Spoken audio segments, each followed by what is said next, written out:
Imagine dropping a TikTok-style twerk video moments before giving birth, then waking up to headlines screaming, "The palace wants your Duchess title gone." That's exactly where Meghan Markle is tonight, and whispers say King Charles is one signature away from cutting her off for good. So how did one no-caption bump clip spiral into royal panic mode? Why are lawmakers dusting off a century-old act to erase Meghan's title? And could this viral baby mama dance destroy the Sussex's Netflix deal? Not to mention Harry's last shred of royal relevance? Buckle up. We're unpacking every savage meme, palace power play, and Hollywood cold shoulder turning Meghan's maternity throwback into the biggest royal crisis of 2025. Meghan's little throwback dropped without warning. Low-light hospital rooms, sweatpants, bump front and center, Harry shimmying behind her as a baby mama rap boomed. Within 30 minutes, Instagram comments hit 5 figures. By dawn, copy after copy was splashed across TikTok and X. Even diehard fans blinked twice. Was this really a Duchess or a real housewife gone rogue? At first, supporters tried spinning it as body-positive, look how fun, motherhood energy. But the vibe shifted fast once meme accounts stitched side-by-side shots of Kate's perfectly poised bump portraits with Meghan's hip roll close-ups. In a single scroll, the contrast painted Meghan as publicity-starved, while the firm looked effortlessly regal. Worse, the clip landed smack in a slow news cycle. With no global scandal to compete, every entertainment desk tossed the video on morning rundowns. Breakfast TV hosts replayed the bump twirl in slow-mo, then asked panels whether a Duchess had lost the plot. Overnight, Meghan's feel-good nostalgia mutated into tabloid TNT. Social media never misses fresh prey. TikTok creators launched the "Hababy Mama Bounce Challenge, mimicking Meghan's moves while mocking the lyric, "Get the child support, pay my rent." The hashtag clocked 200 million views in 48 hours, not flattering ones. Twitter piled on with savage one-liners, from crown to clown, "When your brand deal's in labor," and the brutal meme of Queen Elizabeth peeking from heaven with the caption, "Charles, press the title delete button." Yet what really stung was Reddit's forensic breakdown. Users froze frames, claimed her bump deflated, and reignited the old surrogate conspiracy. One thread hit the front page titled, "Proof Meghan's belly folds like a duvet." The pile-on wasn't limited to trolls. Comedian talk show monologues treated it as the week's must-roast topic. Late Night quipped, "Even Spotify's calling this content." When the joke crosses into mainstream comedy, reputational bruises turn into fractures. The roast had gone fully viral and global. Fleet Street smelled blood. Front page spreads screamed, "Twerk shame of Duchess," beside freeze-frame stills chosen for maximum awkwardness. Commentators who once tiptoed around Meghan's popularity felt safe unleashing. One columnist dubbed the clip "the moment she became a Kardashian with a courtesy title." Morning shows invited etiquette experts who declared the video irretrievably un-Duchess-like. But the kicker was broadsheets normally sympathetic to Meghan publishing polling data. Readers overwhelmingly called the dance embarrassing. When even center-left papers joined the feeding frenzy, a PR crisis becomes institutional. Across talk radio, the tone hardened. Callers demanded, "Why should taxpayers bankroll Frogmore security if a Duchess markets baby mama bops?" The monarchy's most die-hard defenders suggested the Sussexes had declared themselves influencers, not royals. Public sentiment, already icy, plunged into full frost. With headlines raging, a backbench peer lodged a motion citing the 1917 Title Deprivation Act, initially drafted to punish WWI traitors. Legal scholars admitted the act was dusty, yet technically valid. Overnight, "Strip her title" trended alongside the clip. Inside Buckingham, aides briefed King Charles on options. Removing a title could look petty. However, private courtiers argued the crown risked brand contamination if it did nothing. Advisors floated a "wait for Parliament" strategy, letting elected officials be the bad cops. William reportedly erupted. Sources say he slammed a desk, calling the video "final straw nonsense" during a strategy call. The idea of his kids sharing balcony space one day with a Duchess best known for a viral twerk turned his simmer to boil. The title war had escalated from gossip to legislative crossroads. Over in LA, Netflix had fresh ulcers. The streamer bankrolled, "With love, Meghan," banking on warm and fuzzy motherhood branding, now overshadowed by global ridicule. Executives gathered on a Sunday Zoom. The verdict? She had 24 hours to archive the post or face contract escalation.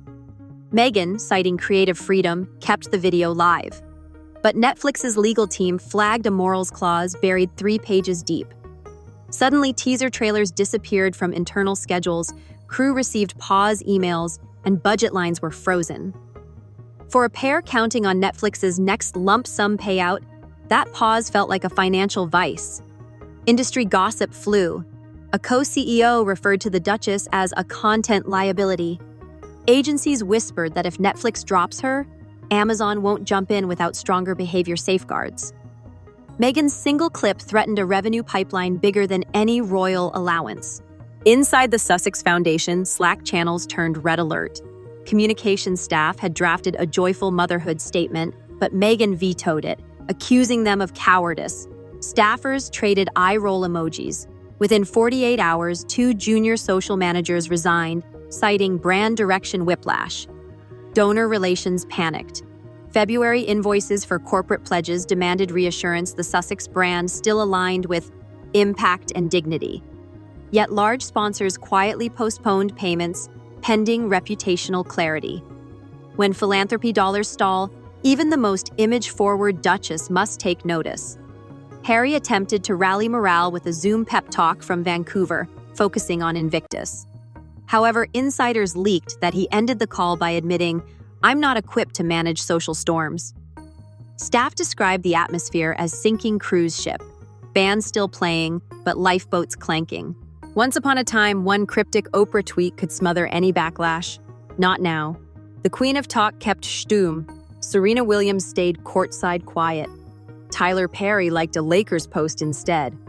Hollywood PR gurus advised clients, "Offer no comment. Let this cycle burn out." Meghan's team rang around for quick influencer collaborations to pivot chatter. Yet high-profile names declined, politely citing scheduling conflicts no one believed. One talent agent quipped, "Nobody wants to guest star in a crisis." The absence of star backup deepened the optics.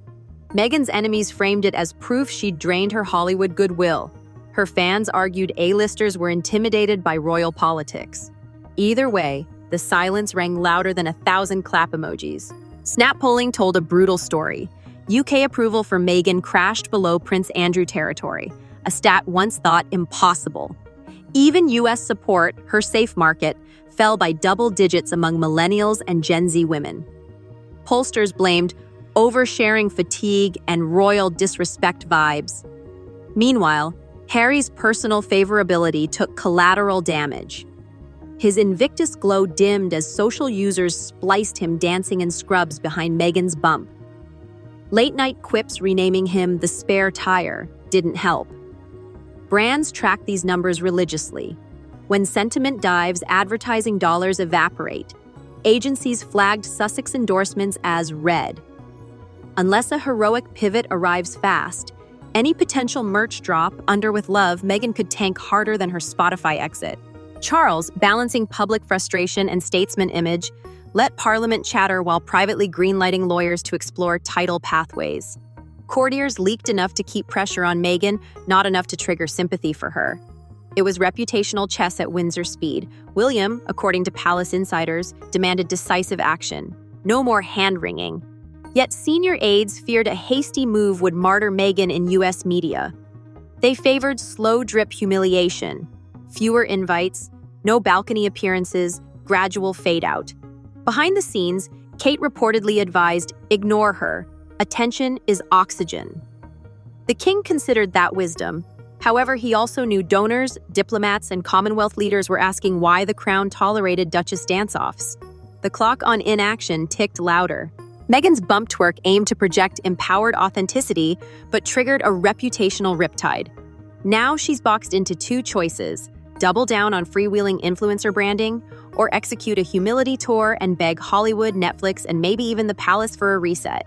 If titles vanish, she can spin a best-selling victim memoir and monetize outrage, yet surrender the last shred of royal gravitas that sells luxury jams and scripted series. If the crown relents, she must prove she can respect decorum, something her camp calls a creativity straitjacket. The next move, deleting the clip, issuing an apology, or defiantly posting a sequel, will decide whether Meghan Markle remains a duchess with clout or becomes the internet's definitive cautionary tale on how to dance your brand into oblivion. The world's popcorn is ready. What's her encore? Royal title at stake, Netflix on edge, polls in free fall, one viral video, infinite fallout. Is this the moment Meghan finally loses the crown's last tether? Or will she waltz through the storm and cash in bigger than ever? Sound off below, smash that like, and subscribe to Sienna's Scoop, because this royal roller coaster hasn't hit its final loop yet.